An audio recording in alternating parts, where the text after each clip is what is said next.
your partner in crime on this show, Nick Offerman, obviously your co-star in Parks and Rec. You've known him for a long time, though. Yeah, we met in Chicago. We met at a really weird house party, and Nick was in a production of Clockwork Orange, and he had a dyed red beard, and his hair was shaped into devil horns. Wow. And you saw that and thought that was interesting? I was like, my man.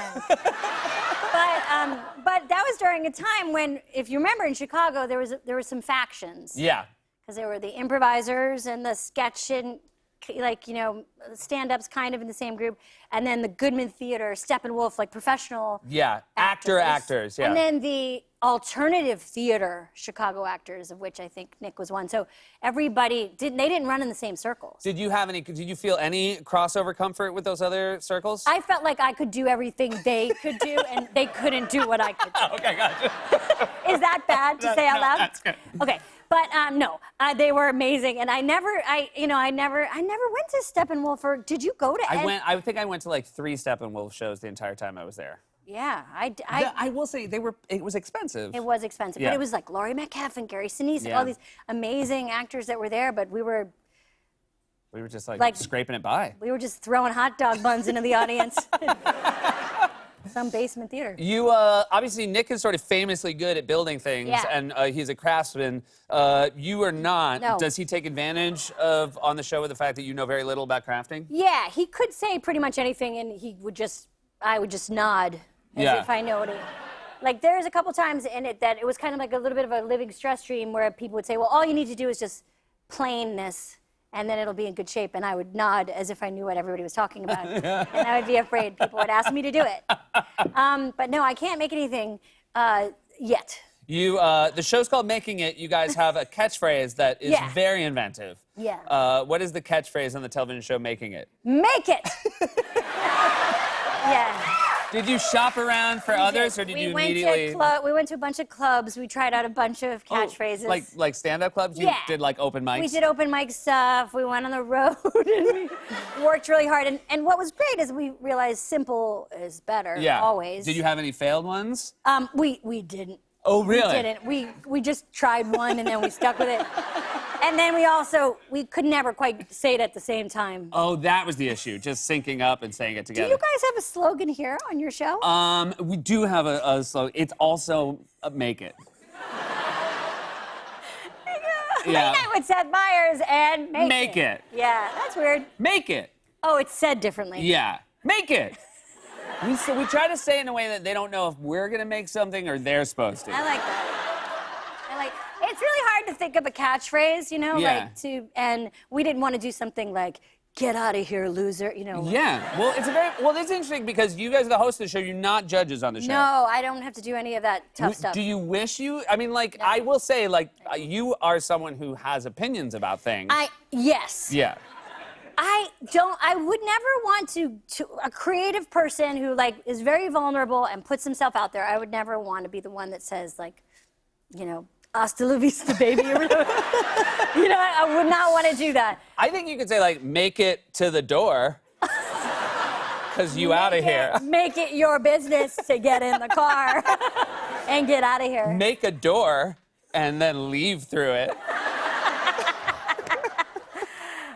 But yeah, you're right. I'm very judgmental, and I do like to judge. But I can see that you wouldn't take pleasure from like judging. No, I enjoy doing it with you, like just the two of us. Yeah. Now, no one's watching or anything. Right. But I like that. But if it was on a TV show. Oh yeah, no. Heaven forbid. That's the thing. That's why I have a TV show. I try not to be judgmental at all. You were on. We had dinner last night with some of our friends. We did. And you then had to. You were kind of the first one out the door because you had to do the Today Show.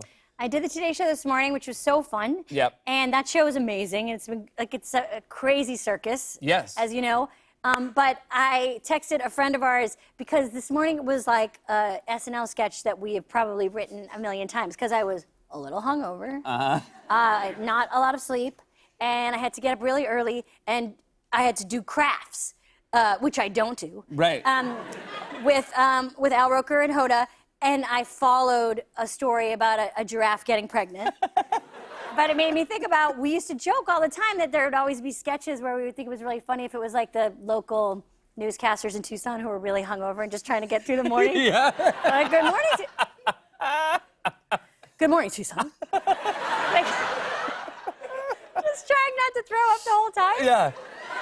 Well, I think we maybe even talked about it here. There was like I remember there was a famous night where we were out very late at SNL, and then you, Finesse Mitchell, and Kenan Thompson had to leave. Like you left a bar like an hour before you got picked up to all go play the Black Eyed Peas in a sketch.